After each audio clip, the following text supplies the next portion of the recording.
A day in my life as a 26 years old content creator mom. Hi guys! For today's video nga, umuwi nga muna kami dito sa amin. Dahil ngayong araw nga po ay ang practice ng aking anak para sa kanilang graduation.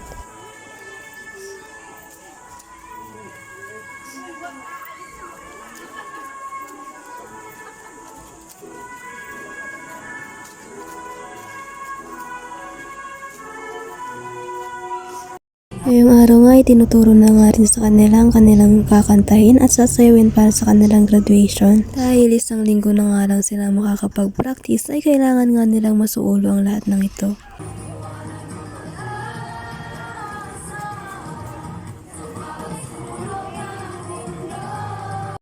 At pagkatapos nga ng kanilang practice ay binigay na nga rin ng kanilang teacher ang kanilang graduation pictures. Napakaganda nga talaga ng pagkakagawa nila ng graduation pictures nila. At isinabit ko na nga lang to dito kasama ng kanyang mga awards. Hanggang dito na lang po ang ating video. Bye bye!